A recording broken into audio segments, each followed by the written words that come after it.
feel like we finna change the cycle, ayy.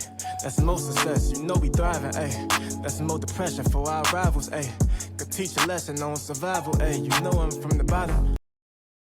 Welcome back, wealthy people. Welcome back. It's another beautiful episode of the Black Wealth Renaissance podcast.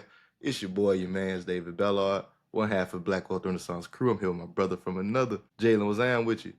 What's up, my brother? I am beautiful, black-tastic, awesome, handsome, all of those things, man. I'm feeling amazing. Let's go, How let's you go. doing, Huh? bro? That's how you feeling. You Yes, got that good sir. energy today, Yes, man. sir, It's a good man. Sunday, you know what I'm saying? I Yeah, feel it. Sunday I went to church. I got some good word in me, man.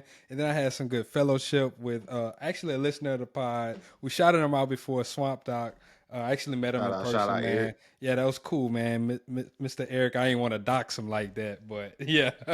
Hey, that's the first name, you know what I'm Yeah, saying? that was pretty cool, man. It was really, really great, man. How you doing? Man, I'm doing fantastic, bro. It's been a chill weekend. Got a little OT, got some grills, some chill. And now I'm having an amazing conversation about some stuff that we've been touching on over the last few weeks. And we got an expert in the room this time, guys. Yes, sir. Because we need to have these conversations. I'm all for the breadth and us being able to touch things. But I like to get that depth too. And we understand we ain't the foremost experts on things. So we got a special treat for y'all today. And I'm excited about it. But before I intro today's guest, y'all know what we got to do. I need y'all to leave us that 5-star rating and review. We It need continues to that. help us grow the show and continue to touch and impact people like yourself who are on their journeys to building and maintaining wealth. Yes, indeed. So, Jalen, man, give me a drum roll, man. Let's get it, man. Yeah. So, look, without further ado, y'all, we got another great guest on the show, friend of the show. You may know him for his work and the references we've given in the space of financial trauma, specifically as it affects the Black community.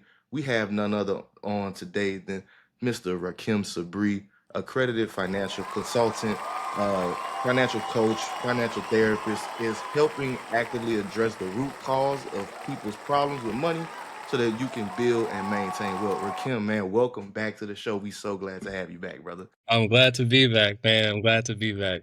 Yes, sir. Yes, sir. I know pre-show we were talking about when was the last time you was on. I went go find it. It was around April of 2020, man. So I know a lot of things have changed since then. Yeah, man, a little over 5 years. Yes, sir. Yes, sir. So what we're gonna do is we just gonna get right into this, man. For anybody who hasn't listened to that previous episode, if y'all want to, y'all can check it out. But can you just give us a brief intro of who you are and how you kind of got to this current point where you're at? For sure. So Rahkim Sabree, I am a accredited financial counselor and financial therapist. My focus is on financial trauma almost exclusively. How did I get here, man? It's been a journey. So if we're going back to April 2020, I was still working for the bank. I was in banking, and I think that conversation centered around banking and It did actually. yeah, financial literacy. I think I talked about the nonprofit that I had at the time. Yes, sir. So yeah, fast forward 2020, May 2021, I left the bank. So I did 10 years in the banking industry and experienced some things around building my brand that were uncomfortable. So I saw the writing on the wall. My manager started questioning me, like, why are you doing all of these things? Like, I was doing the podcast, I was doing publications, I started speaking at conferences, and it was just kind of like, you got to pick, right? So I felt bullied in that environment, and I said, I'm out. Like, I'm gonna do my own thing, and it was very loud.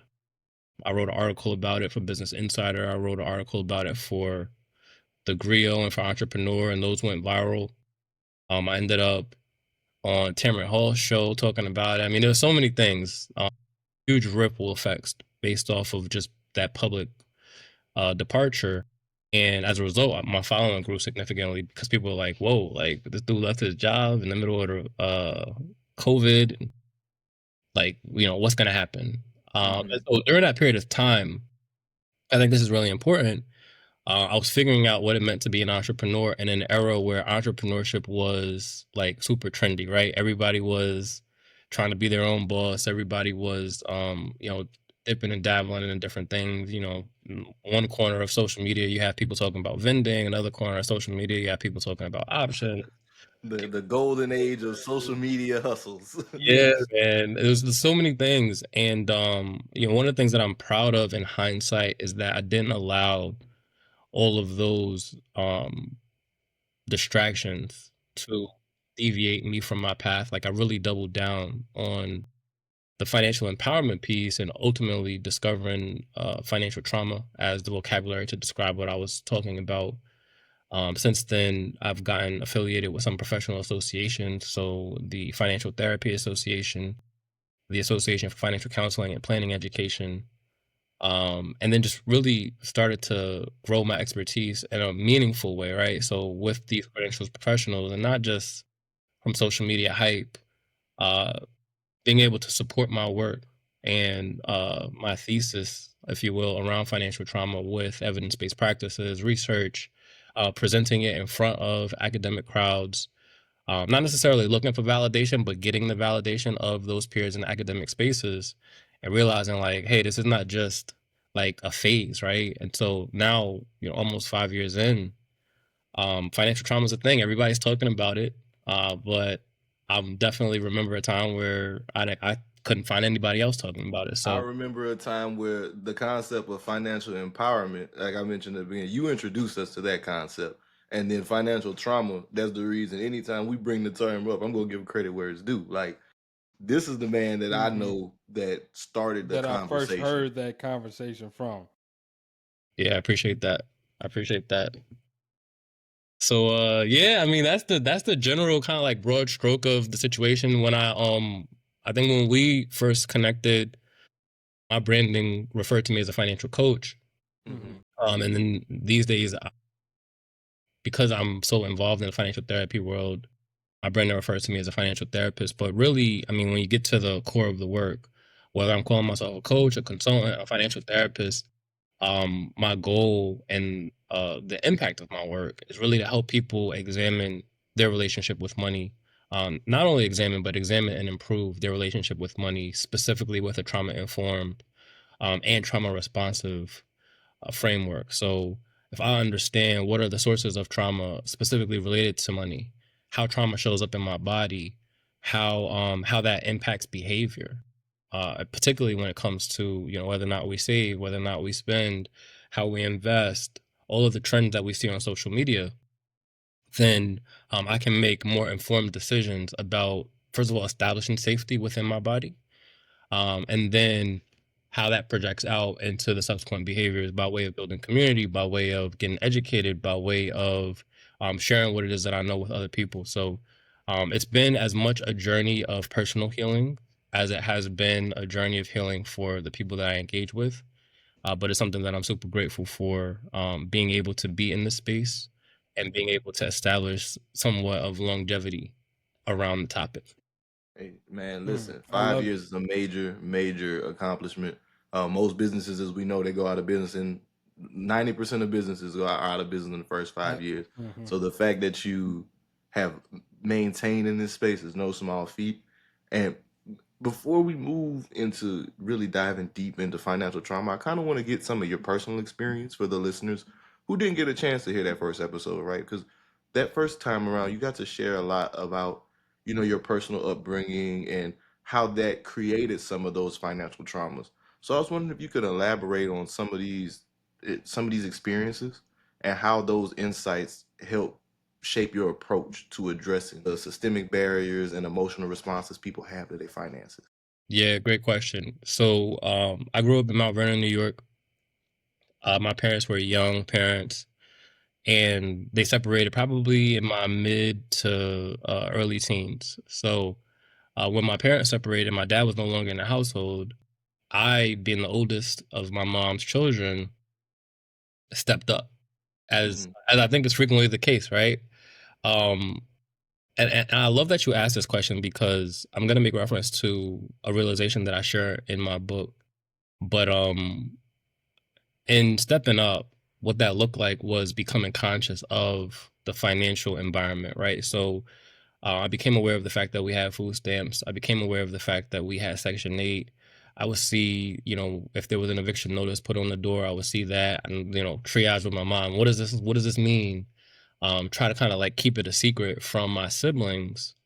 And what I realized in that time period was I was internalizing the shame associated with witnessing that as a personal failure, even though I had no control of the situation. I was internalizing that shame as personal failures, as I think most people do when it comes to some of these flashpoint financial experiences.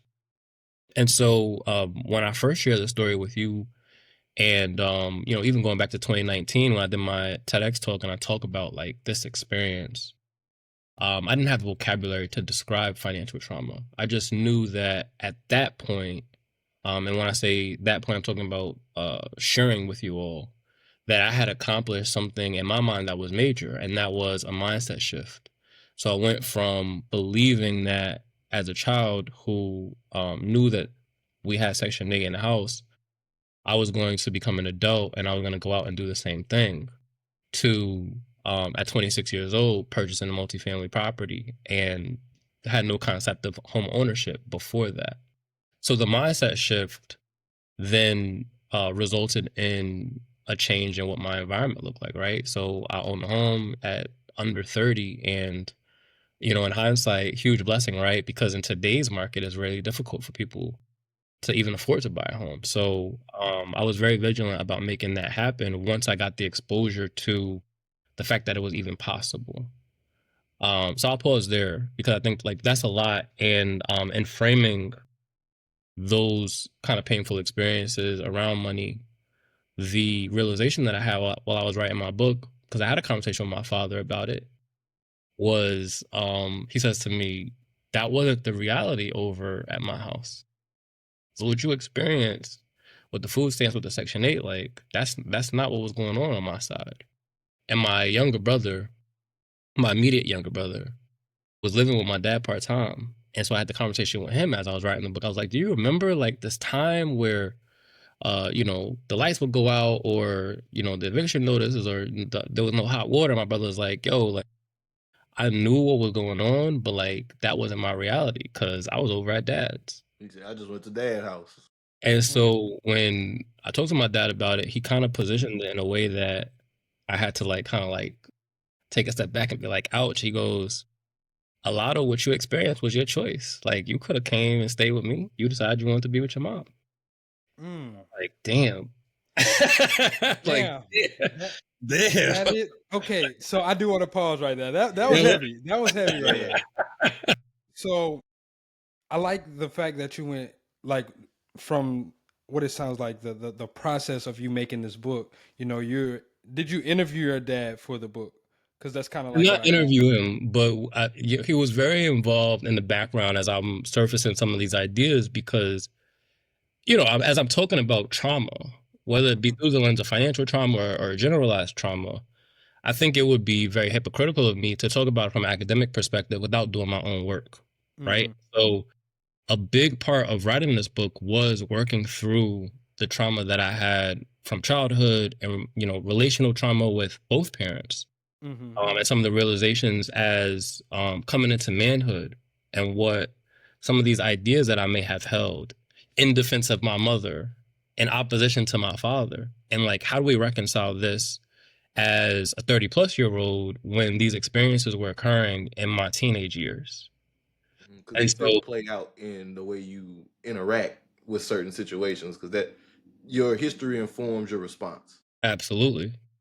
I think that's really, really good. I like the fact that you also brought up you and your brother had drastic realities, and the fact that your dad is basically saying, hey, you know, that's your fault, because although yes, it is your fault because you decided to stay with your mom, but you also, I'm pretty sure there was a part of you that felt like, I don't want to leave my mom and allow her to face this by herself as well, especially being the oldest Yeah. son, because I'm the oldest son as well. So I understand that connection that you have with your mom being the older son. You feel like if you see there's a gap, you're the person who needs to bridge that gap or make up for the lack of that, especially whenever you got younger siblings, because now as you're growing up, your mom is telling you, hey, you're the example. I'm counting on you to show a man. your siblings not just to be the man. I'm counting on you to show your siblings the path forward, right? So now it's like you're in this paradigm or this paradox where it's like, man, I don't want to disappoint my mom. I still want to be myself, but then I also got to look out for my siblings as well. So it's a lot, and I can understand how trauma would compound on that.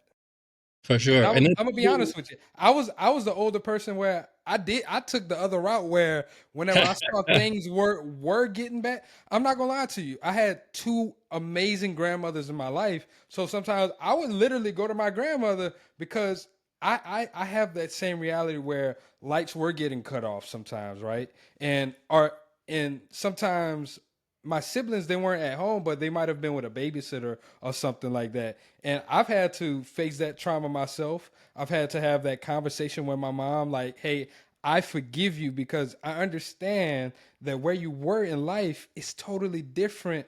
And yes. just whenever I reflected at the point she gave birth to me whenever she was 23. I remember whenever I was 23, I thought about it. I was like, damn, my Mm, mom was dealing with a kid. I'm mm, out here partying, smoking, and trying to get some ass, quite frankly. yep. Like, Yep. how can I imagine having to provide someone at this age? 100%. And that just released a lot of that trauma for me. Whenever I really kind of like just thought about it from that viewpoint, I was like, I can't hold that against her when I understand what it's like to be in that position now. Like, you want to have fun, you want to do these certain things, but you're also faced with that responsibility. Yeah. There's two things I just want to really quickly address. So one is, and it's just phrasing, but I feel like it's important to acknowledge. My dad didn't tell me that was my fault. What he said was it was my choice. I'm glad you brought that And back because I want to get into that word choice. I yeah, feel like it's a very important concept to dive into here. and he shared as well that when I started socializing this whole experience, that it was painful for him because of course, as a father, like you don't want to see your child struggle.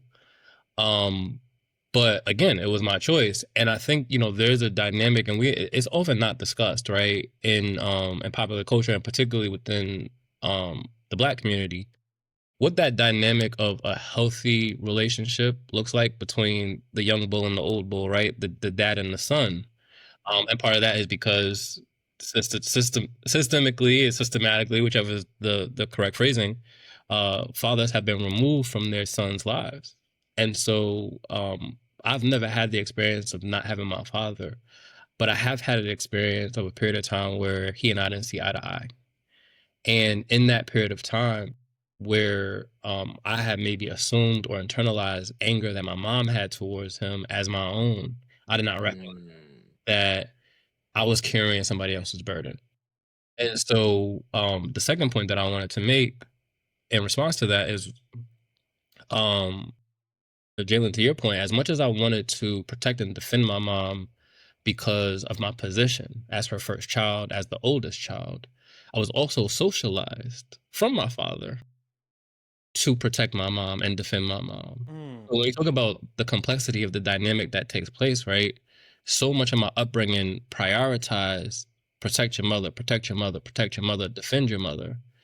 And that messaging was like hard coded into who I was, even if the response or the individual or the entity or the threat that I was perceiving to my mom was him. And so in that That's deep. Yeah. And so in that reality during that period of time, I didn't even view that choice as a choice. And so his follow-up statement to that statement, as I'm like kind of like recoiling from like that was your choice. Maybe you had to go through that experience so that you could be the voice to talk about this for people who don't have a choice. Right? And whatever, right? Like it's not whatever, but there's so much there where I had to kind of reconcile, like, damn, like, did I have to walk this path for the benefit of other people? Like, I don't think anybody ever feels good about having to go through something that's challenging and they not be the one to benefit from it. And I'm not gonna say and pretend that certainly there's been benefits, right? I've gotten accolades, I've gotten awards, I've gotten credentials, and cemented myself as an expert in this space. But behind all of like the things that shine and glisten, right, there is a trial that I've had to overcome. And that trial is not just financial, right? That trial is not just educational. It's psychosocial, it's familial, it's cultural. And so when we talk about financial empowerment, or we talk about financial trauma, or we talk about what generational wealth looks like, and we can dig into that term a little bit later too, we have to acknowledge all of the non data pieces, right? Where it's just numbers on a page, or information pieces where it's just like, okay, this is how you do that. A plus B equals C. And look at a lot of the qualitative data that is our experience and our programming when it comes to interacting with money.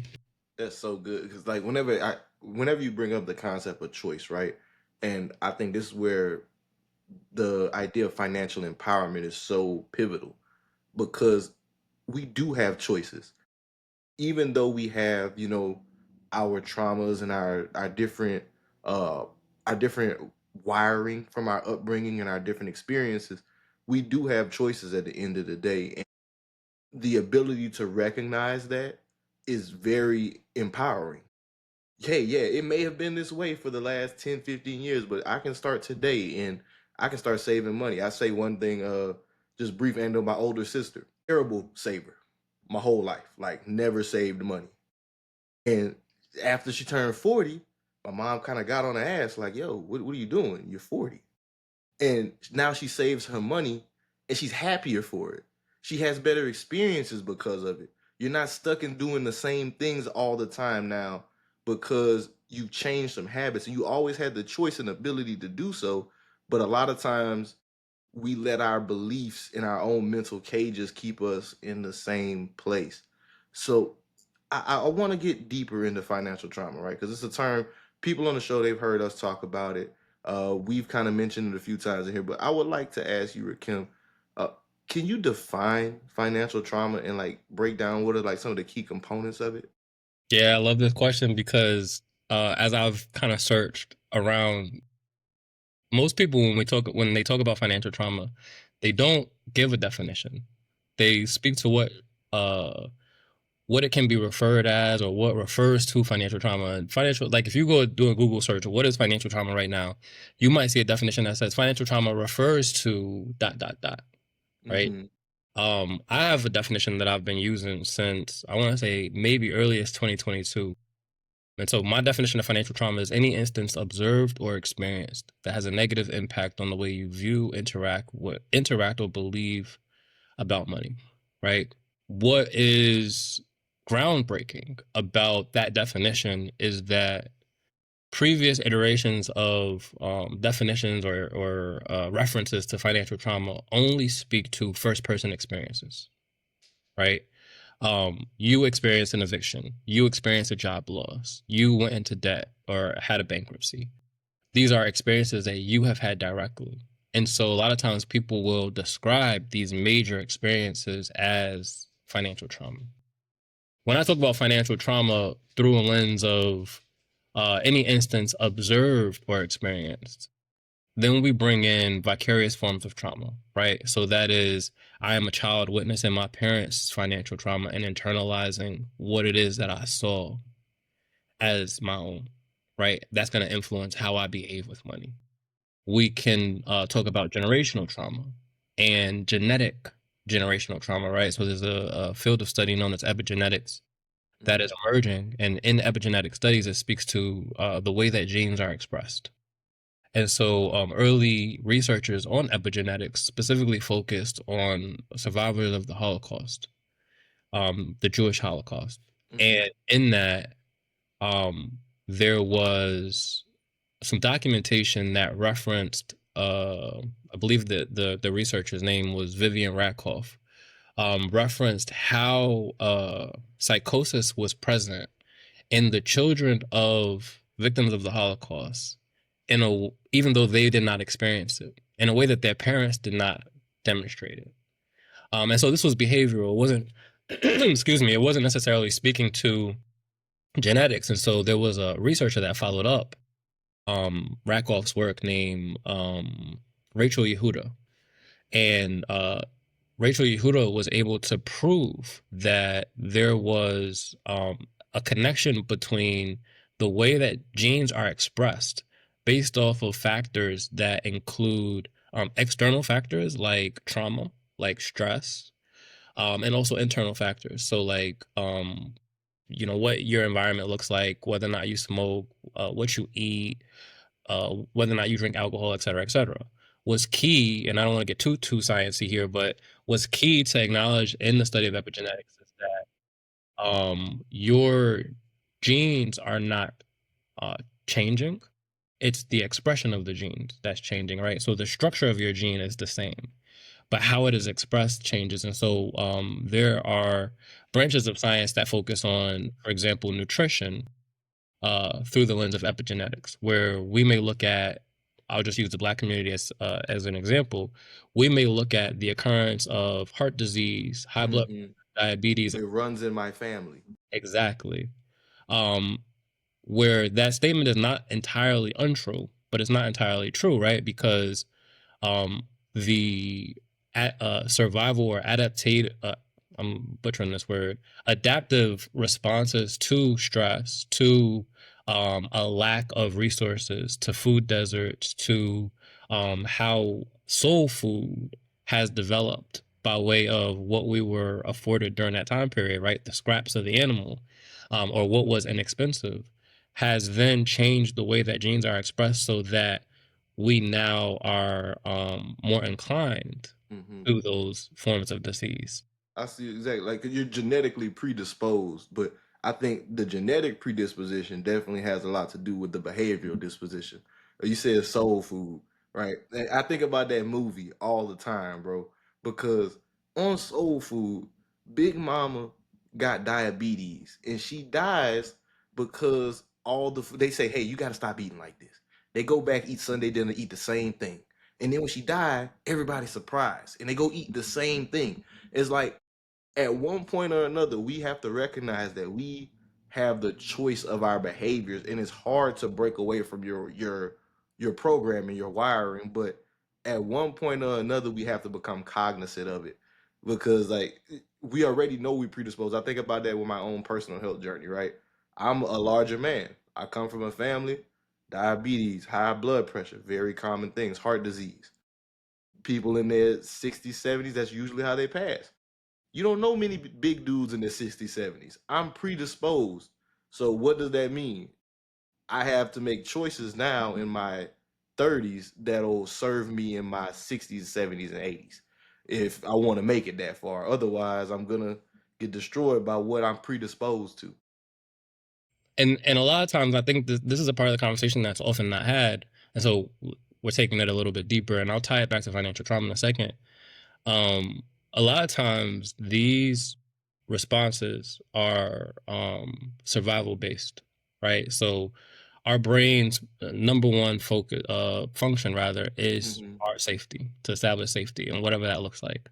So when we look into the neurobiology of survival mode, as it's often referred to, a lot of times when you talk about choice, a lot of times we are not in control of those responses because our brain does not have the ability to distinguish between a real or imagined threat, right? So real or imagined threat, our brain is going to react in the same way, which subsequently is going to have this chain reaction and how our body responds to it. So when we talk about some of the symptoms of being in that flight or fight mode, right? Adrenaline, respiration, your heart rate goes up. You are gearing up. You are preparing to either fight your way out of the situation or run away from the situation. In instances where you can't run away or you can't fight, a lot of times you might freeze, like due to indecision. And then there's a fawning response, which speaks to it's kind of like a people pleasing behavior. It's like, how do I kind of like nice my way through this? when we look at these evolutionary responses in relation to like epigenetics, or in relation to money specifically, sometimes the way that we try to regulate our nervous system and come out of this fight or flight mode is by doing things that rationally would be harmful, right? So we know that eating that extra piece of cake is not going to do good. We know that drinking and smoking is not going to do any good. But our bodies also feel regulated when we are allowing ourselves to indulge in the dopamine, right? So the cake makes us feel good, right? The sugar in the cake it increases the dopamine response. Watching TV, not that there's anything wrong with watching TV, but like social media, the biggest dopamine like supplier right now. We're constantly looking for ways to regulate our nervous system from this place of dysregulation. And so one of the arguments that I surface, I know I'm jumping around a lot, but one of the arguments that I surface when I talk about financial trauma is, in addition to the personal responsibility, we have to make better choices. We also have to point back to the systems that are triggering this dysregulation, right? And so it is big business to keep a population of people dysregulated or separated from their body. And so in acknowledging, or rather in recognizing trauma, we have to recognize that trauma is not just a psychological event, but it's a body event. And that we hold that trauma in our body in different ways, in different places.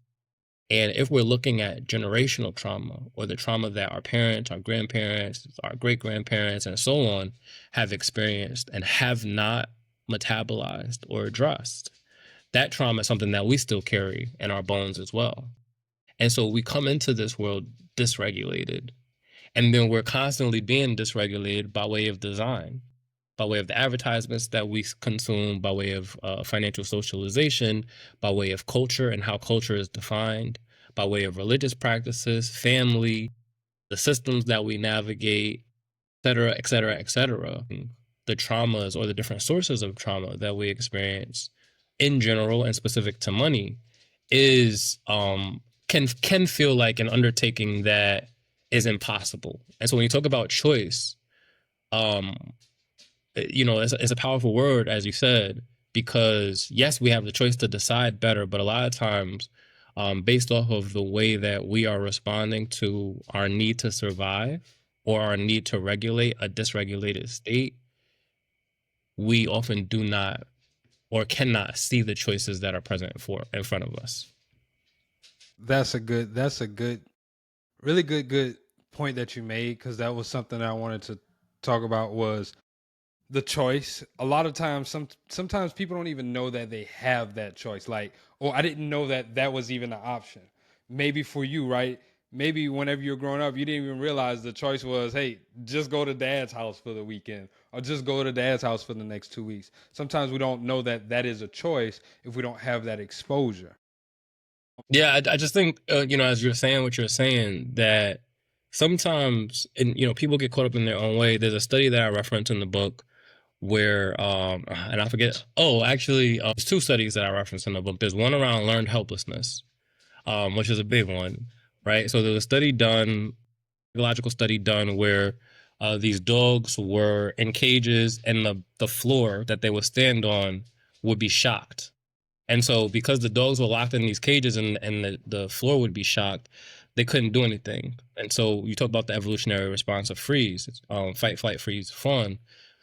In that space, the dogs would freeze. They couldn't do anything. They couldn't get out. After this part of the experiment, the doors were opened, and new dogs were introduced to the cages with some of the old dogs. The floor was electrified. The new dogs that had not experienced previously being locked up would run out of the cage. The old dogs that had previously been locked up during the shock would stay there, even though the door was open, right? And so this experiment, I forget what the exact title was, but it speaks to learned helplessness. If we apply that to people, a lot of people who are navigating this experience of learned helplessness, so even though the door is wide open, they can't bring it, or I'm not going to say that they can't. can't is not the word. But They they learn won't they they learn won't do it. not to move forward because previously they were barred from moving forward, right? In the name of self-preservation. Well, in this particular instance, it was because the door was closed, right? So they just sat there and they dealt with it because they didn't have no other choice. But because they learned that no matter what I do in this particular situation, I'm not going to get away from this shock, so I'll just deal with it. When the doors was open, they just sat there and they just dealt with it. So that's one study. Second study I want to reference was around these mice. So there were two groups of mice. One group that was nesting in an environment that was warm, that was loving, that was, you know, for all practical intents and purposes, like healthy. And then there was another group of mice that were in like cold, damp, not favorable conditions. The mice would go out to play, and then there was the introduction of something that startled them. And so, in the startling of those mice, both groups of mice ran back to home, right? And I'm oversimplifying it. There's more details to it, but both groups of mice go back to home. And the conclusion that the researcher in that particular instance came to was that scared animals return home, regardless of the conditions of home. Right? So you have the group of mice that have come from the quote unquote good home, and you have the group of mice that came from the not good home. But when both groups of mice were startled, both groups of mice went back to their home, even if it was unfavorable. And so going to your question or to the point around recognizing that my dad's house was a viable option for me. When I look at those two studies and I think about the learned helplessness, the socialization that I had, right, to protect and defend my mom, what had become my sphere of normality, right? So school, friends, what was normal to me. Making the choice to leave my mom's house to go to my dad's house was like an impossible choice. Like it wasn't even something that conceptually I could even embark on. I want to take us out of the lens of my experience as a teenager, though. Look at the we talked about home ownership a little bit earlier. Let's look at the current state of the housing market and geographic locations, right? You might have somebody in California who's like, in order for me to even just like live, I have to make over $200,000 a year. You look at somebody in Kansas, right? I just pulled that out of my ass, right? But Kansas, right? Maybe the cost of living is significantly less. This individual has a choice to move to Kansas, has a choice to get a job there, has a choice to potentially buy a home there. But their circle of what is normal to them or what is home for them is so familiar to them that the idea of picking up and leaving and going to Kansas to buy a house is so far from what is realistic, so far from what is probable, that they're going to rather likely stay in the environment that they're used to, right? Scared animals are going to always return home, right? So when we look at some of these behavioral examples in experimentation and psychology and trauma research, and we apply that to money, and we apply that to economics, we apply that to choices that people make. And even if we look at historically, and I don't want to like go off into a super tangent, but historically, when we look at the period of slavery and period following slavery and Jim Crow and the Great Migration from the South to the North, and how a lot of our families came to be in the North, and how settlement in those spaces have largely remained unchanged. Excuse me. We were having a conversation off air before we started talking. I was like, yeah, I'm still here in Connecticut. I've been here in Connecticut for 15 years, right? And what is like the only quote unquote anchor, if you will, that I have to this geographic location is my mom and, you know, my mom's household, right? But like my family is not here in Connecticut. My closest family is 2 hours away in New York. So what's keeping me from going to Dallas or Atlanta or California or any or even outside of the United States? It's familiarity. It's the fact that I've established home here. It's the fact that this is what has become normal for me. And so I have empathy in my trauma informed understanding of people's psychological prisons because of what our evolutionary response is to, first of all, identifying what is safe or establishing our version of safety based off of the environment and some of the conditioning and psychosocial factors that exist influencing what our worldview looks like. Hold on, David, before you go, because I know we've established what your definition of trauma is now, right? Now I want to ask, what was that light bulb moment or that moment of revelation where you realized I have financial trauma or I have trauma that is impacting me financially? And how did you address it? Just for anybody else who might need to identify what that looks like for them. That's a good question. I don't know if that it was a specific moment. I think it was a series of moments as I started to socialize the phrase financial trauma, which came about when I was writing Financially Irresponsible. So I was writing Financially Irresponsible in 2019. And at the time, I was reading a book by Dr. Joy DeGroy called Post-Traumatic Slave Syndrome, where Dr. DeGroy talks about the intergenerational transfer of trauma through a lens of slavery, Jim Crow, and up through present day, right?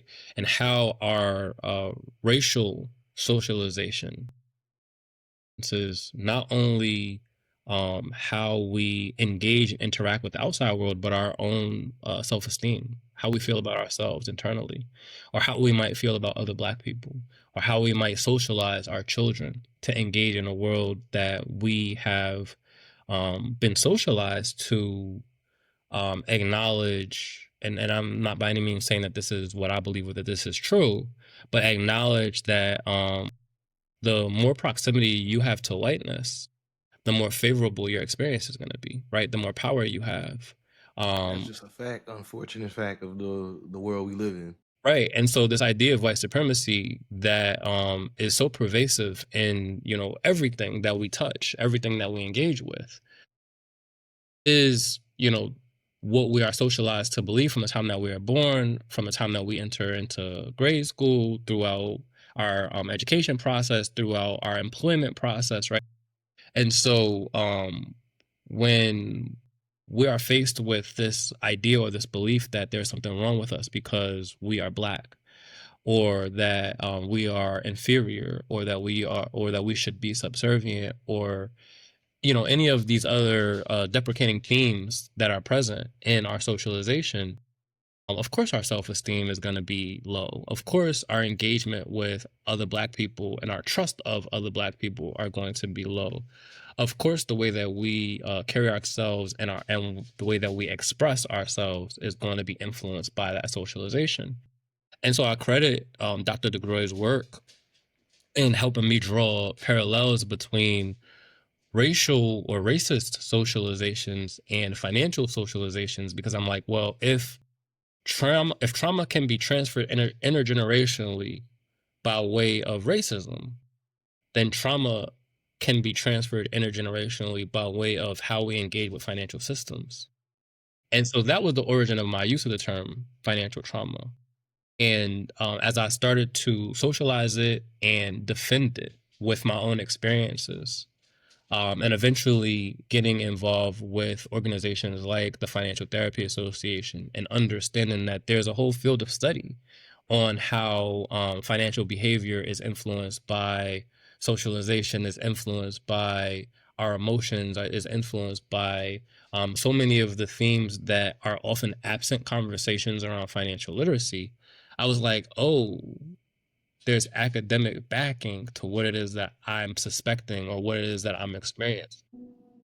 And so, to answer your question, Jalen, I think it was the combination of realizing that my experience not that it needed to be justified or validated by academia, but that my experience in academia were pointing to the same things. And so when I was able to use that lens and that vocabulary to describe the experiences that I had growing up, including racist socializations, I was able to say, oh, that was a point of origin for a form of financial trauma, or that was a point of origin for a form of financial trauma. And in the interest of giving the audience something to kind of like chew on, I have identified 6 sources of financial trauma that I talk about in my book. And we talked about some of them already, right? So there's the genetic or generational. So that's happening within our body. That's happening through just the culture of, grandma did, mom did, now I do. There's vicarious or observational, right? So what it is that I see, the environment that I grow up in.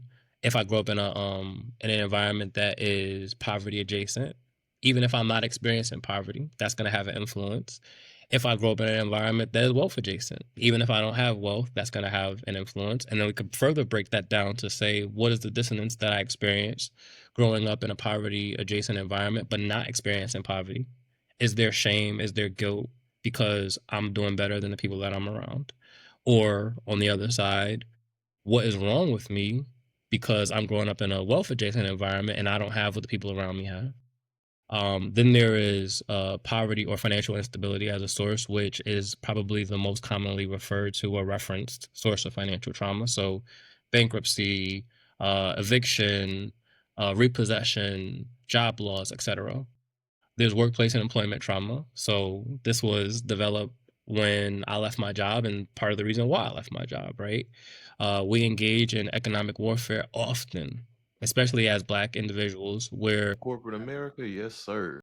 we have to pretend or adopt an identity that is not necessarily consistent with the identity that we carry outside of that environment. We have to engage in fawning behaviors, which are people-pleasing behaviors in order to get promoted, in order to be noticed, in order to, et cetera, right? So absolutely a source of trauma to have somebody who feels like they have power over you, a white man, a white woman say, you're not ready for this promotion, or you need to do this thing, or you need to like whatever, right? That can be as I'm sitting here saying it, I'm like flashing back to the experience and I'm like, damn, like, yeah, I went through that. But that can be a source of trauma. That was a source of trauma for me, right? Where it's like, I need this money to pay this mortgage, but at the same time, like, I don't want to allow this white woman to talk in my face like this, right? Keep playing in my face like I'm stupid or and something. you put in the work. You probably do have more of her work than she actually does, and you're the reason why she's on the pedestal. So, so certainly workplace and employment is a source of trauma. Institutional and systemic. So we have to talk about how the origin of this country, right? The foundings of this country founded on the institution of slavery. And that's where, I talk about race theory and this idea that, white supremacy and this idea that Black people are somehow inferior to white people.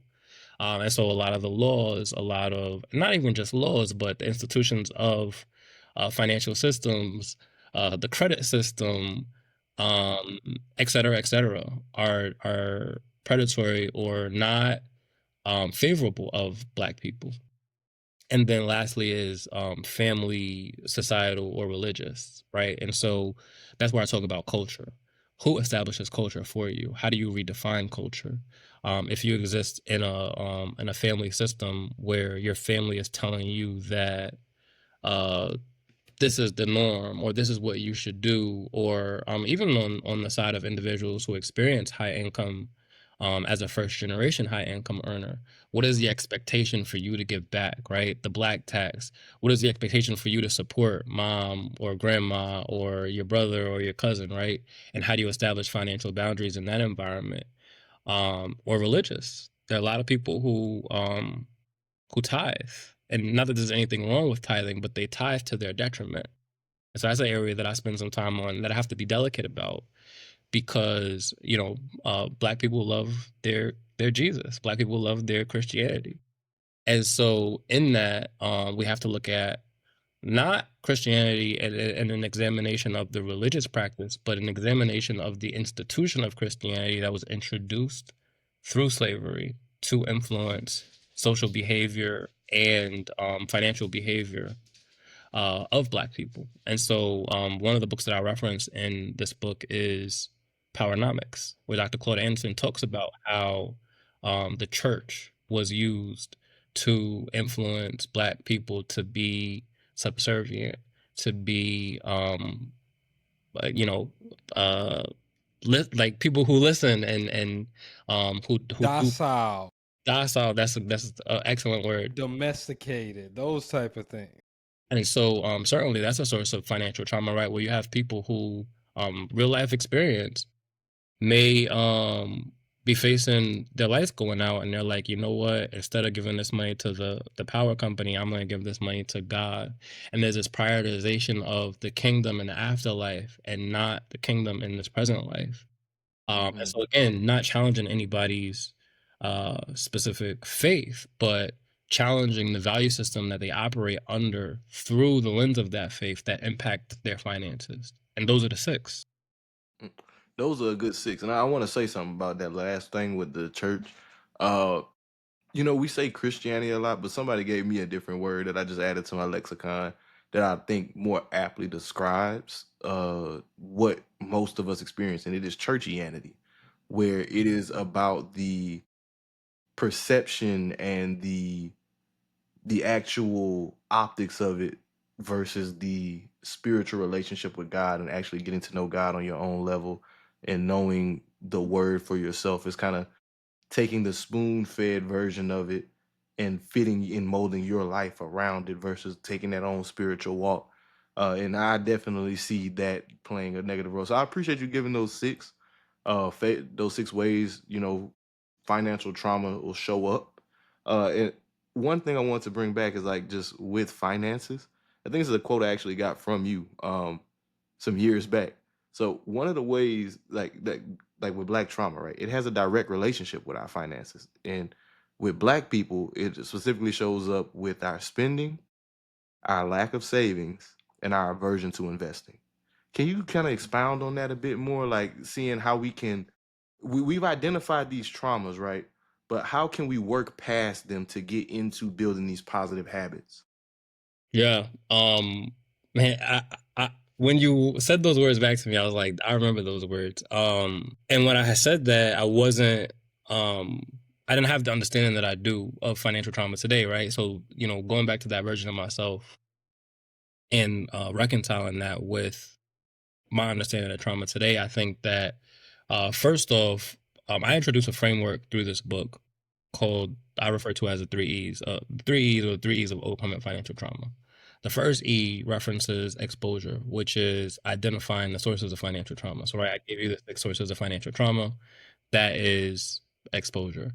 The second E is education, which talks about understanding how trauma shows up in your body, understanding the neuroscience of our stress responses, understanding that we are, or rather that our brains are looking for safety. And so in our response to a real or an imagined threat, whether we consciously acknowledging that threat or subconsciously acknowledging that threat, our body knows.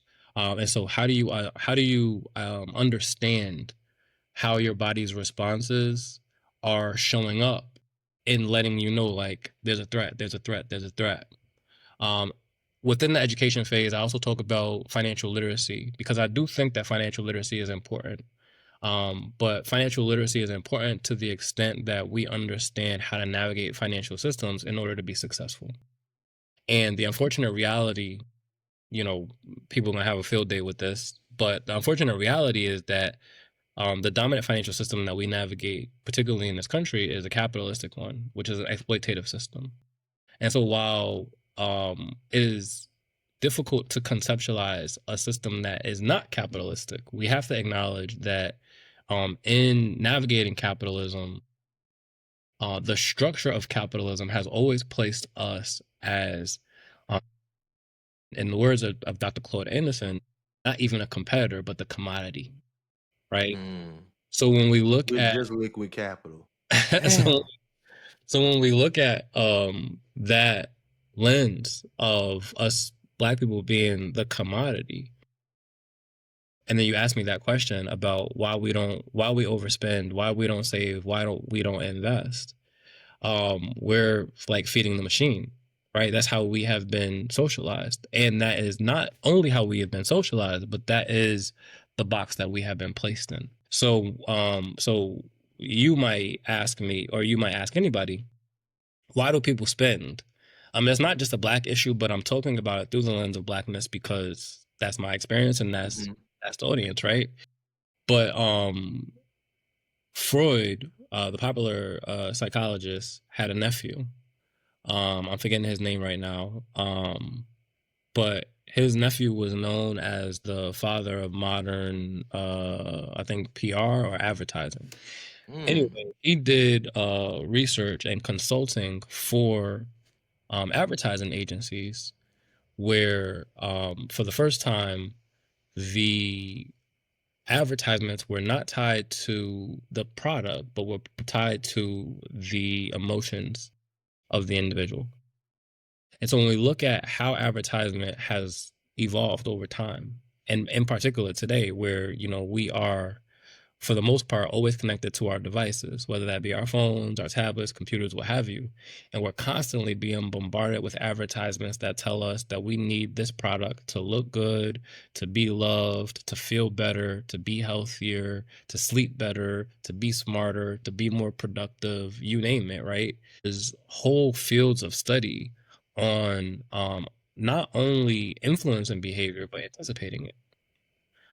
And so I was reading this book, The Power of Habit, and I included a reference to The Power of Habit in my book where there's a section, the author talks about how Target specifically had done an experiment based off of data mining where they could practically predict when a woman was pregnant based off of her shopping behavior.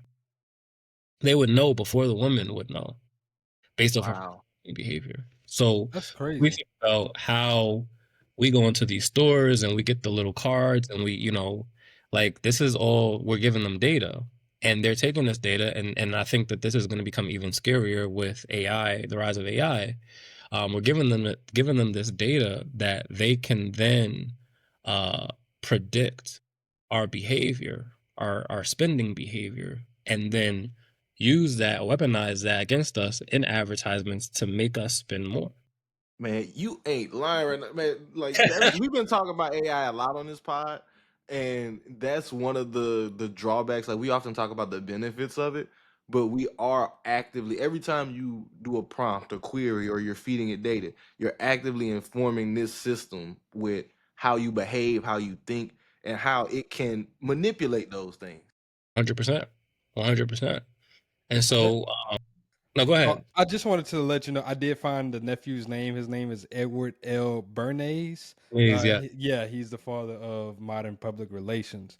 And I just wanted to go back on that too, because I remember whenever I was taking psychology, they were talking about how it's used a lot in modern marketing and modern advertisement. Because once again, if you can figure out, we've talked about this prior to, if you can figure out your target audience or your avatar, the way that they think, if you can then anticipate the things that they need to do. Like you said, if Target can say, hey, by her shopping habits, I know that she's pregnant, I can then start ramping up, hey, get these baby things because I know that her emotions are starting to come in a different play and all of these things. So now I can get you to buy and purchase all these other things. That's just nuts to me. Right. And to your point, we talk about avatars, right? Like you figure out the avatar of one person, like you're finding out the avatar of so many other people who have similar experiences. So, so that's weaponized against us. And in the process of that being weaponized against us, we also have to zoom out and look at the news cycles that constantly induce panic, entertainment, fear, entertainment. Like, what is the quote unquote distraction, right? People are often labeled conspiracy theorists for pointing out, okay, what is the distraction that's happening here? But these cycles of extremes in our emotional responses are often and can be used in line with the advertising, where it's like, okay, we're going to make everybody scared so that they then go out and they buy this thing. Think about COVID and how there was no. Everybody buying. All of the rich people are buying freaking bunkers right now. Bro, I remember I during came back from COVID when Louisiana, hand sanitizer was crazy. but Man, I Could have remember bought hand my dad was sanitizer, on the phone could with have bought somebody. It tissue. sounded like he was doing a drug deal. It was like, hey man, hey, you got some of that? They're like, what y'all niggas talking about, bro? What are we talking about just right now? hand sanitizer, He nigga. about to drop off two packs right now. What are we talking about? That's So hilarious. go back to that quote when you talk about specifically Black people. When you add on the layer of racist socialization, and I want to choose my words carefully because I know how sound bites can go crazy, but when we talk about this idea of victimhood, there's a very thin line, delicate line that I think we have to walk in acknowledging that culturally we are socialized to adopt victimhood, but also that we have to acknowledge that we have been victimized. And so in that, in walking that delicate line, where we go back to the idea of choice, you have a population of people who walk in this planet, who walk in this country, who have trauma on multiple fronts, not just financial trauma, racial trauma, and all other forms of trauma, right?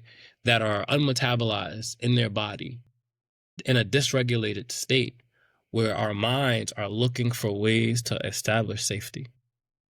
And sometimes the way or the easiest way for us to establish safety is by spending. Sometimes the easiest way for us to establish safety is by saving. Sometimes the easiest way for us to establish safety is by hoarding, right? But on the spending front, Yeah, I was just about to say I do have a question though.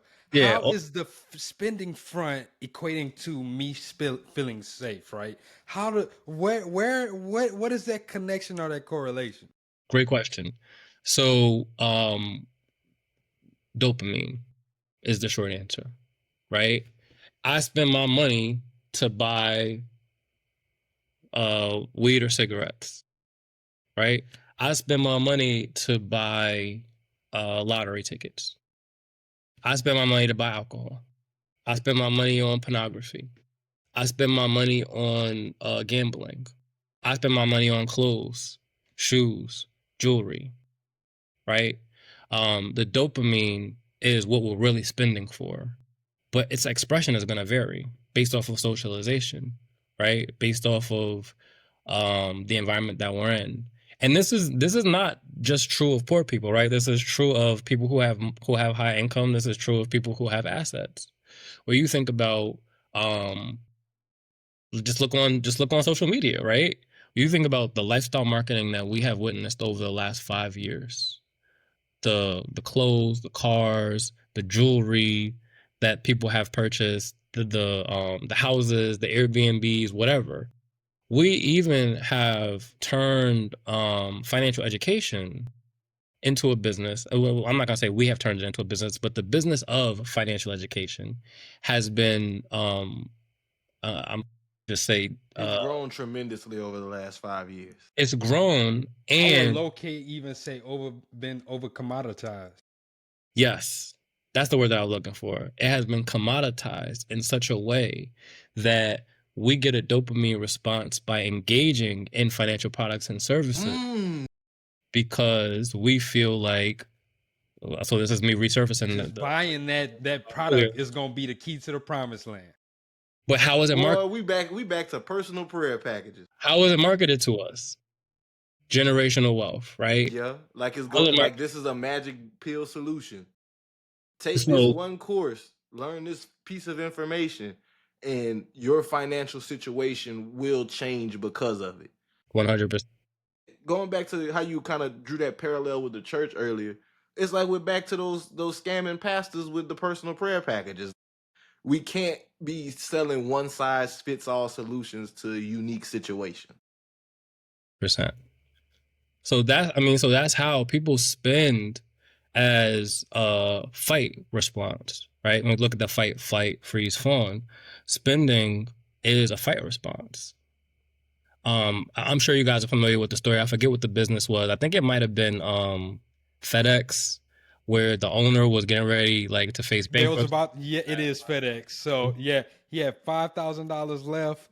Instead of paying his because he was over on his fuel bill. Instead of paying on his fuel bill, went to Vegas, gambled it. He did make enough money. He actually was up, but ended up losing it. Came back, won again, then flew back to Memphis and paid his fucking fuel bill. Yeah, but I ain't FedEx never is heard still that. Bro. That's crazy. You never? Yeah, I it was never FedEx. heard. That's insane.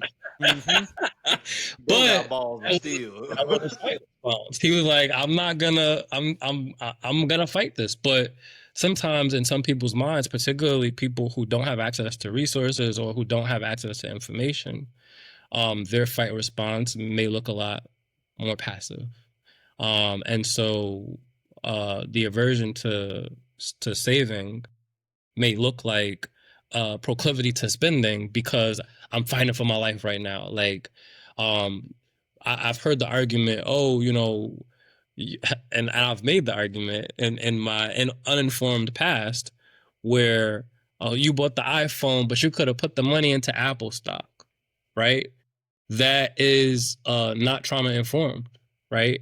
That's accusatory. That's blaming the individual because first of all, we have to look at the utility of the iPhone. What can that product do for you as an individual? But we also have to look at is the money that I spend on buying an iPhone going to change my life in the next year, the next 5 years, in the next 10 years? If I only put the money that I was going to spend on an iPhone into Apple stock, so I buy $1,000 worth or $1,500 worth of Apple stock, is that going to change my life in the next year, 5 years? And we have to think about the fact that people are navigating a survival mode of like right now. What can I do right now to feel better? What can I do right now to take the edge off? What can I do right now to survive? And this is how the rise of YOLO culture came about, right?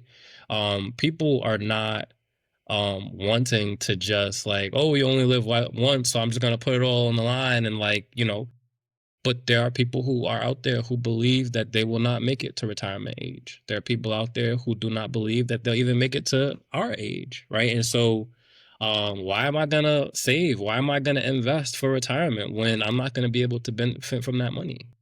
And these are not only markers of financial trauma, but they are survival responses. And so when individuals, and it's not going to be all individuals, but individuals like me, individuals in my space around financial therapy, around financial healing, are addressing or consulting on these issues, we have to look at the root cause and not what is the behavior, because the behavior is just a symptom, right? We have to look at why are people feeling pushed into these environments or into these spaces where they're making these choices. And then what can we provide by way of resources or relief that allows for them to make more informed decisions? That's good. So that does make me want to kind of can we play a little game, a role play game? You're a financial therapist. So like, look, I'm a client. I got heavy retail therapy. That's what I do to spend to to kind of self-regulate myself, right? I love to buy high fashion. That's what I do. How would you walk me through this is what I need to do to kind of like come out of that state, or I guess lessen the self I don't even know what the term would be, but how would you do that? First question I ask when I work with people is, what does money represent to you? That's a good one. That's a So, good question. that's me asking you, what does money represent to you? A good time, man. Money just let me do what I need to do. It let me flex. Yeah. If you had to pick one word to describe what does money represent to you, what would that word be? That's hard because I want to answer as my true self. Stay in, bro. Stay in. I know. I'll tell you this, right? When I ask this question, I usually get one of three answers, right? Money represents freedom, money represents power, money represents security. Those are like the top answers that I get when people. The first answer came my word was power. That was the word that came in my head. So that's crazy. I would probably say freedom. So my response to that question is then power to do what, or freedom to do what? right? Or safety from what? Freedom to buy whatever I want to buy, the freedom to do whatever I want to do, the freedom to go ahead and buy these clothes that I like to buy, the freedom for me to go ahead and buy this car that I want to drive. So then we dig deeper, right? And then we figure out, okay, well, why do you feel like you're not able to do that on a more modest budget, right? Like, obviously you don't have those things right now, so you're looking to get those things. Why, like, what's stopping you from being able to realize freedom in less expensive items? I'd rather choose quality. I'd rather choose this designer. It feel better. The fabric's soft. You need them Egyptian thread, them 4,000 count sheets, man. So in a real life situation, right? I'll go back and forth with the individual for a few times before realizing. And I'll pull a real example of this conversation that I had. I had a conversation with a woman. She was in her 50s. She had an almost adult son.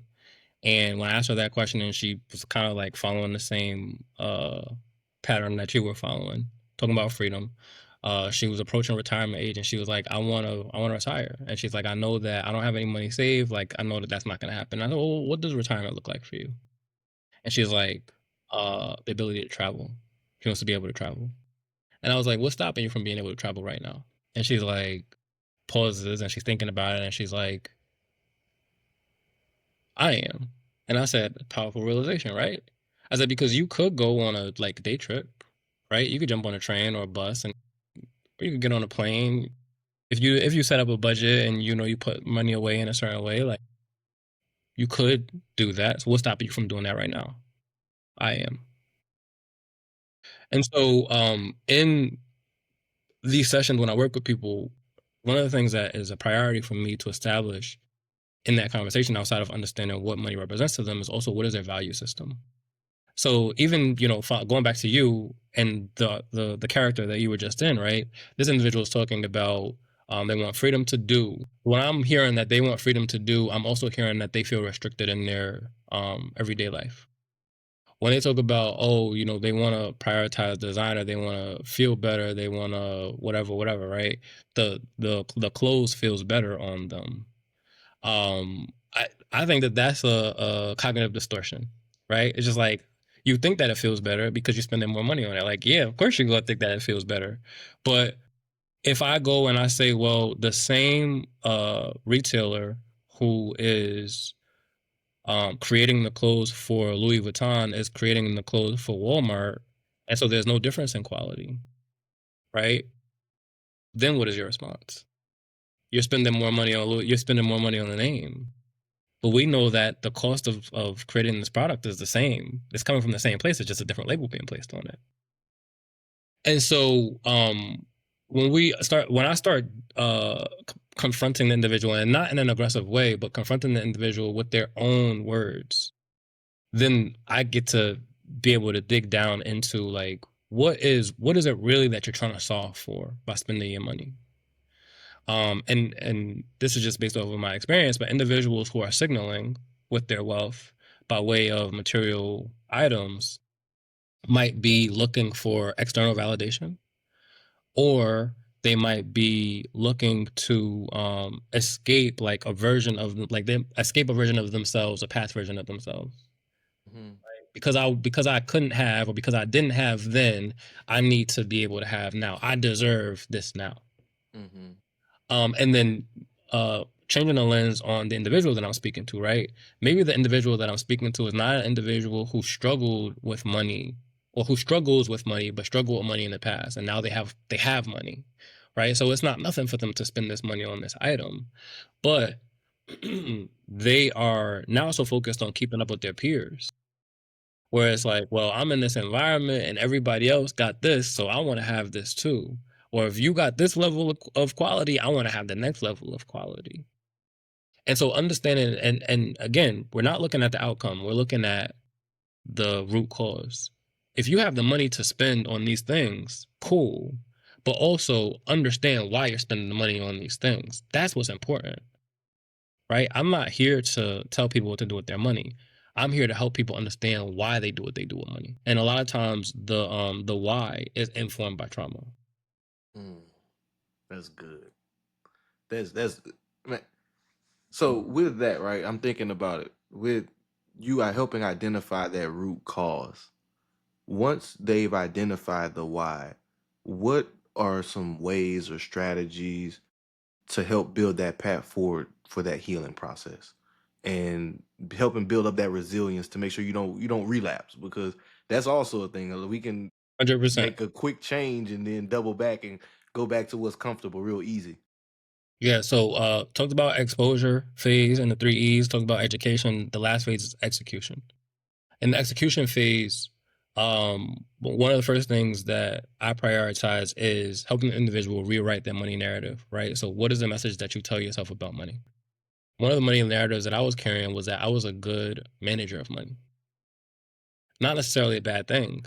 However, when that money narrative bumped up against my experience as an entrepreneur, I believe that I was a better manager of money than I was somebody who can generate income or make money, right? So Can you elaborate on that a little bit more? so when we were in our session, I went back to my childhood and how I pride myself on being able to exist as this administrative kind of like arm of my mom's household and being able to manage the budget of the food stamps and being able to, do all of these things. I was very proud of that, and that translated into my financial behavior as an adult when I was in my working world, when I could count on a paycheck every other week, right? And so when I was employed, I was a great manager of money because I learned how to manage money as a child through socialization.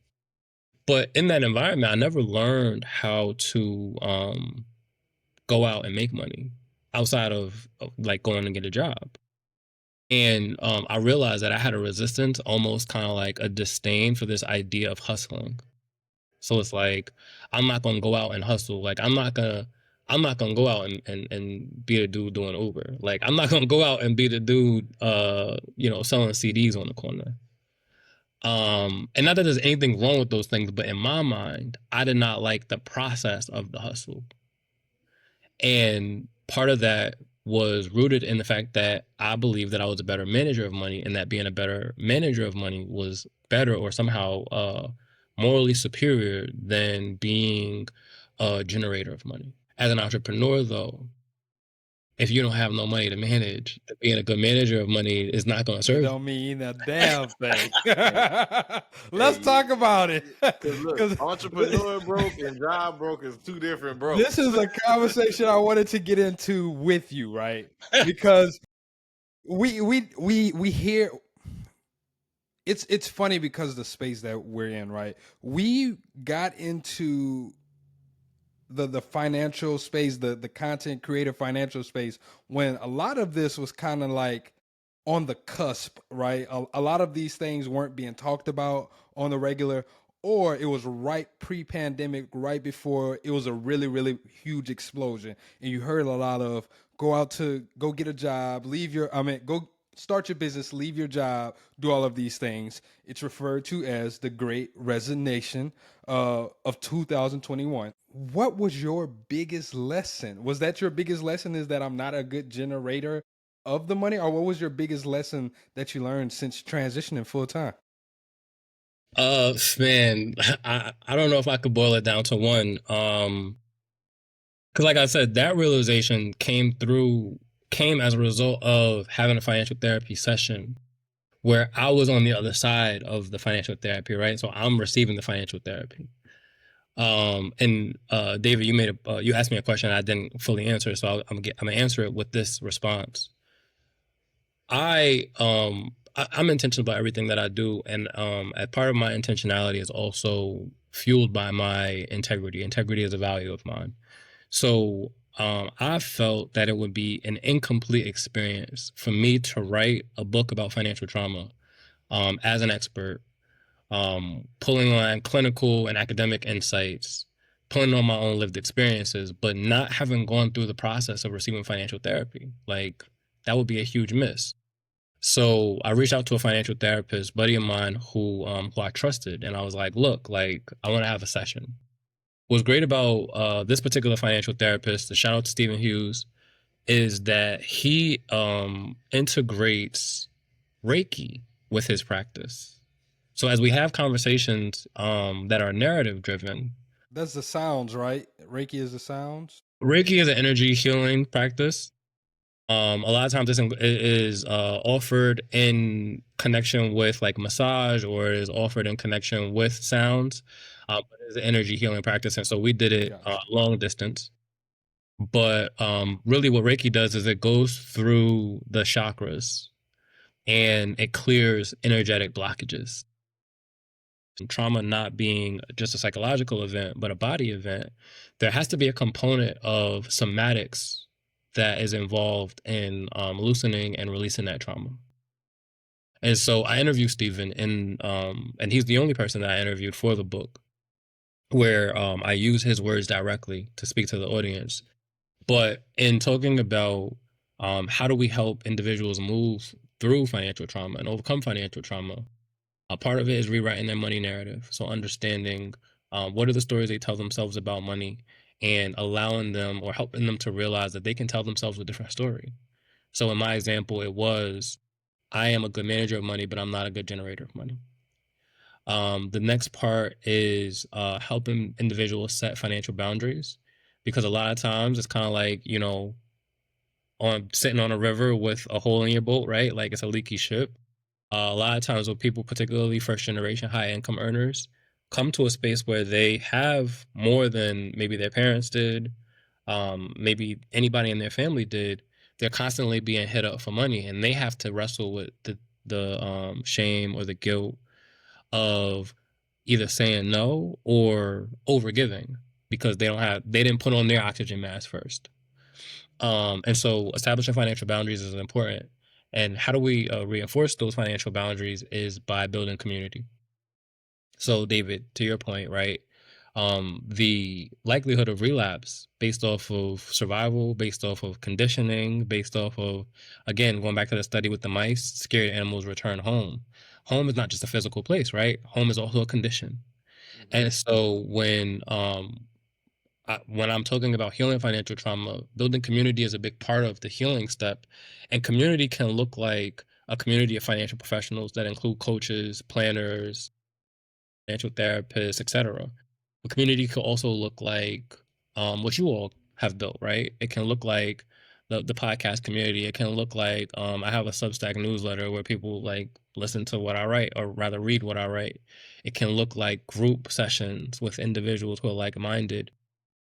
One of the ideas that I like to emphasize in the establishment of community is that the values have to be aligned, and also that you have the ability to not only create culture, but to like dictate and offer that to other people, right? And so when we talk about doing things for the culture, we have to examine who gave us that culture, and is this culture harmful or helpful, right?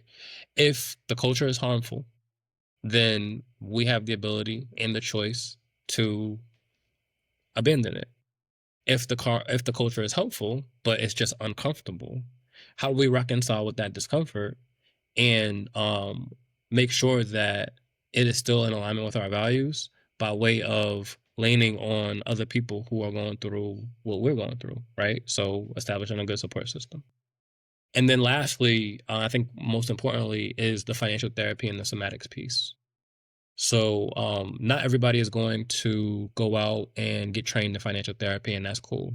But there are people who are dedicated to the practice of financial therapy. It's an emerging field. And so there are resources out there. There's educational programs out there. The Financial Therapy Association is one. They have a directory of financial therapists that you can filter down based off of your preferences. So that might be, you might want a financial therapist who is more mental health leaning. You may want a financial therapist who is more financial leaning. So you get to dictate what that looks like. But the practice of financial therapy is ultimately designed to help align your emotions, your feelings with your relationship with money. And then on the other side of that, the somatic piece is working on metabolizing the trauma that's in your body. So that can be breath work, that can be affirmations, that can be dance, that can be martial arts, that can be Reiki, that could be yoga, that could be working out. But it has to be an intentional focus on how do you get to the areas in your body where you're carrying trauma, and then how do you loosen that. And so there are somatic practicing somatic practicing professionals who have specific training in somatic healing. I do not currently have specific trainings in somatic healing, but I can guide somebody through like a breathwork exercise, or I can guide somebody through a mindfulness activity, or I can make a referral to a Reiki master teacher. Um, and this is something that I do myself. Like when I'm working out, like when I go to the gym, we was, kind of joking about this before we got on air. When I go to the gym, in my 30s, it's less about the vanity and more about like working through the stuff, right? Whether that be psychologically, whether that be just making sure that I'm getting my reps in and able to move my body the way that I do. I talk about how I practice Wing Chun Kung Fu in the book. So Kung Fu is also a form of somatic healing.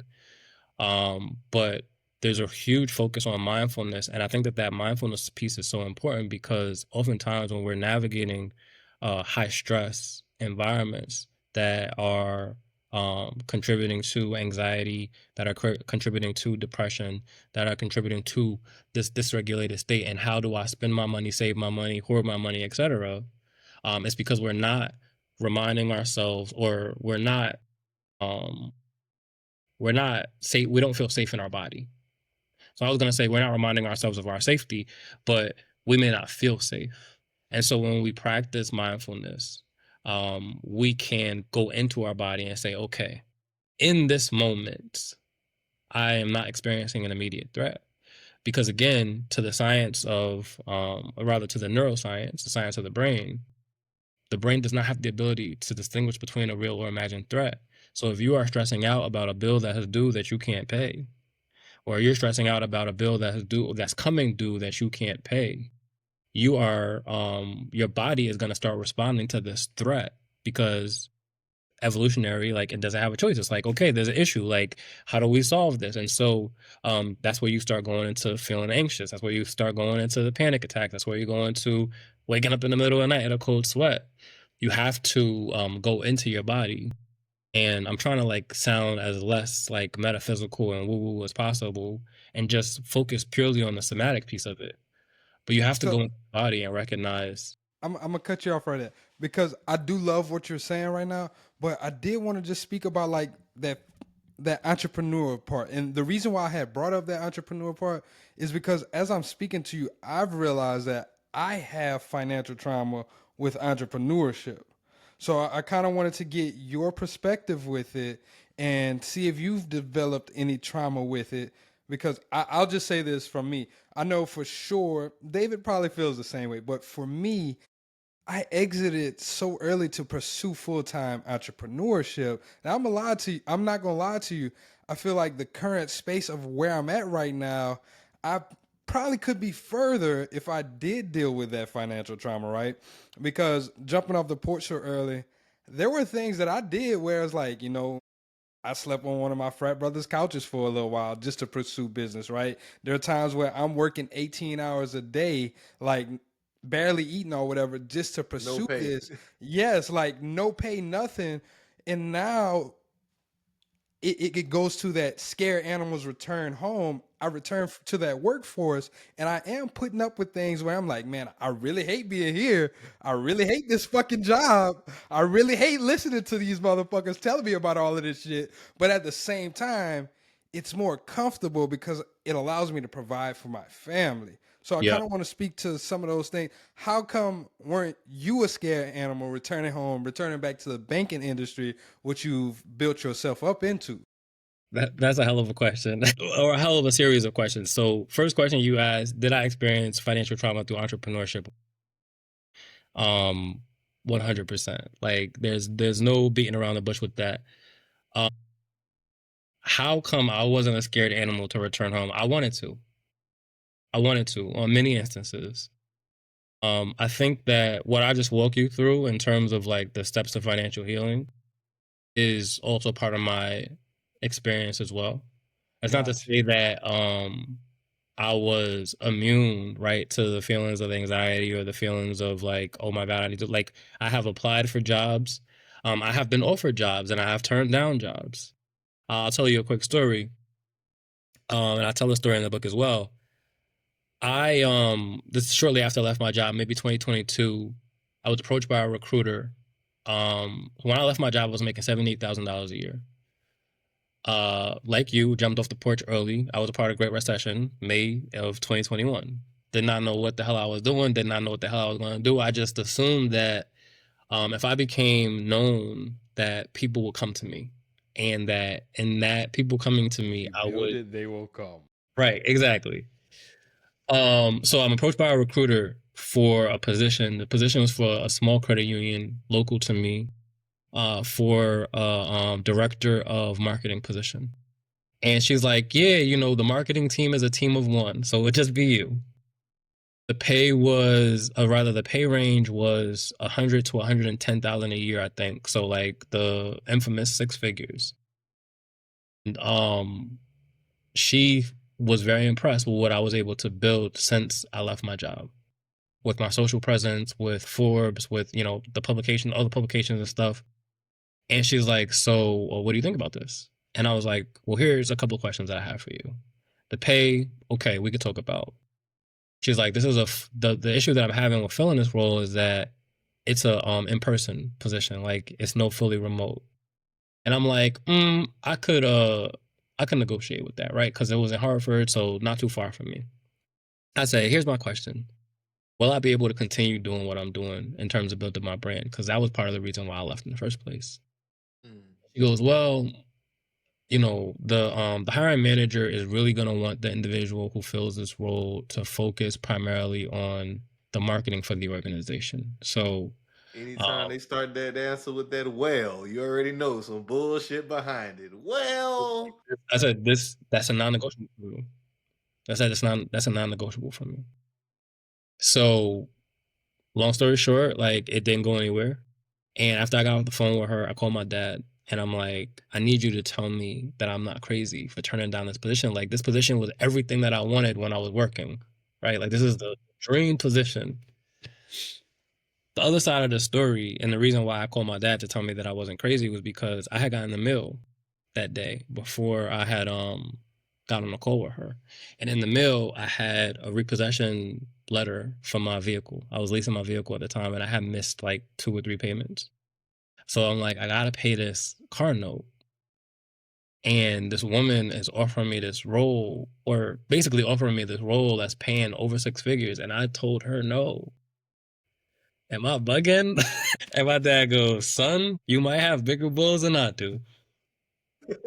there has to be that level of self-belief too when it comes to entrepreneurship. That is definitely a huge aspect of it. And that experience was a tough experience, and even now, like I still wrestle with, was it the right decision? Not because I didn't believe it was the right decision in terms of my integrity, in terms of my values, but because of the fact that financially I could have avoided a lot of pain that came after that if I had that money coming in. But what would I have had to trade off, right? And so when I look at what is it I've been able to accomplish by way of recognition, by way of the awards that I've gained, by way of the authority that I've established, by way of the fact that I'm even writing this book, right? Like, I've written books in the past, but to be approached by a publisher, like my publisher is Wiley, right? So what I was about to after you finish this point, I want to talk about that. What was that like? To have my book go with a traditional publisher that is as known as like Wiley is an academic publisher. They write textbooks. They write Grant Cardone's 10X rules with Wiley. Like this is a heavy hitter. I don't think that would have happened. I don't think that I would have gotten the Forbes column. I don't think so many things awarded by the Financial Therapy Association, awarded by the AFCPE. And not that the awards like make up for the money that I've missed out on, but the deep expertise and authority that I've built by just like keeping my head down and staying focused, even in the moments where I experienced doubt. The question, why was I not a scared animal that returned home? In a lot of ways, like I burnt, at least in my mind, I burnt the bridge to go back home, right? When I was very loud and public about my departure from corporate America, like I fired my boss and, That's it. Yeah, you can't go back. like, could I have pulled some strings? Maybe, but like, to your point, Jalen, like, would I have been in an environment where they would have held that shit over my head? Probably. Like, they would have made me dance for that position. Yeah. And and I think the trauma of my workplace and employment was just so much stronger than the trauma of navigating the hardships of entrepreneurship. And so That's to good. give you a really That's heavy. super deep and profound answer, right? Maybe corporate America was not home to begin with. Right. So like you say, why did I not return home? Like it wasn't home. And it never felt like home. It was a capture state. You was a POW out there. Once you got a chance, burned up bridge, we ain't coming back. Hey, I feel you. That's where Jalen, you know, you kind of spoke to it just a little bit with our journeys and how we went full time entrepreneurship back into the workforce. I do feel those emotions. You know what I'm saying? Those feelings, and it doesn't feel like home. It it comes back to one of the words that we had at the beginning, choice. Um, there's all these other things around your choices that we discussed throughout this episode. You know, a lot of the social, emotional factors. I just think it's very. This has been a very good conversation for me. I think I'm gonna have to listen back on this one and really like kind of unpack some things when it comes to my experience with entrepreneurship because at this current juncture, right, we're in a space where it's comfortable in the workforce, and we don't want to be there. We don't want to be there because it's predictable. It's extremely predictable. Like I said, I kind of said it jokingly earlier. 9 to 5 broke and entrepreneur broke are two different things. 9 to 5 broke, you broke till that next paycheck. Entrepreneur broke, you don't know Nigga, how long you gonna be down. you go to the next client. You in here just praying, like man, if I can make it to next month, Lord, please. I got taxes on my ass. It's a different level of stress, but I think kind of talking about, you know, scared animals return home, you have to find comfort in that uncertainty.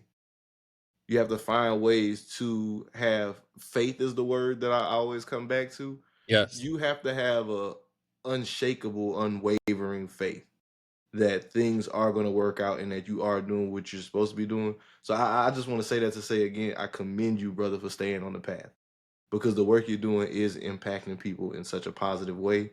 And I believe that this book is going to be something that's going to be very important and something that many of us, it'll help us unpack things that we didn't even understand we were holding in.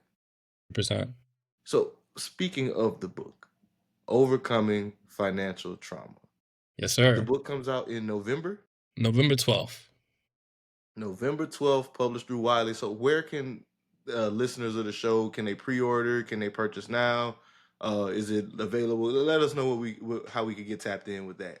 Yeah, so pre-orders are active. You could go on Amazon, you could go to Barnes and Noble, you could do it through, I believe, Bookshop, Books a Million.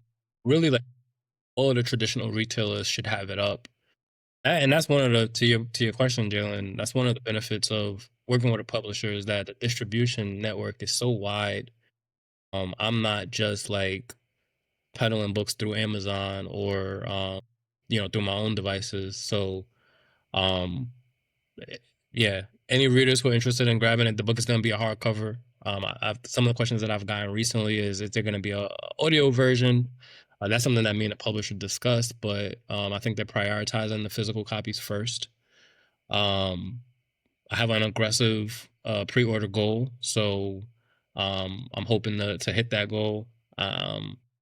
But what's funny about your question, Jalen, specifically as it relates to corporate, is that now I'm viewing corporate as a potential client, right? So part of my marketing strategy, my sales strategy with the book is to approach corporate buyers and offer this book as a resource to employee resource groups and or their larger employee body, because financial wellness is a trending topic in a lot of employer like offerings. And so if I could help the employer recognize that, hey, your employees may be navigating financial trauma, and the source of trauma may be this place of employment. Here are ways that we can identify and work through that. And by the way, I'm available to offer consulting around building and improving your financial wellness program. And so that's kind of like the area that I have transitioned into. We talk about 2021 Rahkim looking at working with individuals one-on-one, to 2025 Rahkim, like now it's definitely one to many in a B2B capacity. Love it. I I love love it. it. I love it, my Because you can brother. impact more people on that B2B scale. And I know you just mentioned you had that aggressive pre-order goal. I just have to say I went ahead and pre-ordered the book myself right now. I would Appreciate show it on the screen, but I can't be putting my address on the interwebs. People might come find me. it. I don't need that. You know what I'm Right, saying? right. But yeah, man, that is yeah, I'm excited for Yeah, this I one. need a pre-order mine. I'm gonna have to ship it to you though. I need a signature in that, man. For sure, for sure. I definitely do that. Gotcha. The well, You had Jalen, anything man. else, David? Nah, man, this has been phenomenal, bro. This Yeah, has been a great conversation. Just from the holistic standpoint of it, it's been good to catch up with you, Rakim. So for the new listeners that haven't gotten a chance or they don't follow you, can you just let them know how they can find you on socials if they do want to work with you? Or I know you just mentioned you're transitioning your business now to more of a B2B capacity. If there is someone in a position that wants to work with you to help bring your expertise to their organization, just plug yourself in, let them know how they can get tapped in. For sure. So all my social medias is my name at Rahkim Sabree. Substack is really the best way to get in contact with me, because it comes straight to my email. So rahkimsabree.substack.com. And the name of my Substack is also Overcoming Financial Trauma. So there's a ton of resources already up there if you want to get familiar with me and my work. But outside of Substack, there's LinkedIn. I'm also very active in. So for any other corporate people or corporate facing people, you could definitely find me on LinkedIn at LinkedIn /n/ Rahkim Sabree. And again, plugging up the book, Overcoming Financial Trauma, hits stores November 12th, 2025. Definitely pre-order now anywhere books are sold. y'all, please go get that book. Y'all go get it. I got mine Yeah, November if y'all 18th. haven't already pre-ordered it, I'm gonna pre-order mine as well. Can't wait to read it. Rakim, once again, like David said, man, this was amazing getting to really just catch up with you, hear about all the things from your journey. I'm just excited for you, excited to see this book released for you. I know you're gonna surpass those pre-order goals, man. And if there's anything that we can do to help you, if you're going on a book tour, you stopping in Houston, whatever we need to do, if we need to do Houston an or event or Dallas, man. some You let shit, us know. let You us know what I'm know. saying? Might have to make a stop in Texas for sure, for sure. Bet. That is a bet. Again, Rakim, man, we want to thank you so much for joining us, brother. We're going to just get into a couple of housekeeping items before we get up out of here. Everybody, as always, we want to thank you for tuning in and week out to the show. If you gotten value from this episode, y'all let us know. Leave a rating, leave a review. We love to get feedback from you all. It really does help us grow the show and continue to push out this message. Realistically, man, it put that battery in your boy back, man. I like to hear when y'all tell us what we doing, because every now and again, man, these entrepreneurial journeys, we be getting low, dog, and be feeling like, man, what's Yeah. the point of it all? And then it's that one little push from somebody like, man, let's keep going. Let's go All you need hard. is You a know what I'm spark, saying? man. Spark That's to it. fuel into a flame. That's it. Just one little ember. That's all we need. So y'all do y'all part. Keep throwing these embers onto this, and we're gonna just burn this fire of financial literacy and this financial revolution and renaissance in the community. Having real conversations like these are what we strive to do with the platform. It's ways that we can actively address and improve, because a lot of times we focus so much on strategy, we don't talk about the emotional social aspects of it, and these are just as important. So again, Rakim, thank you for joining us. Everybody, Jalen, I'm gonna let you close us out with our Black Wealth prayer. Got you.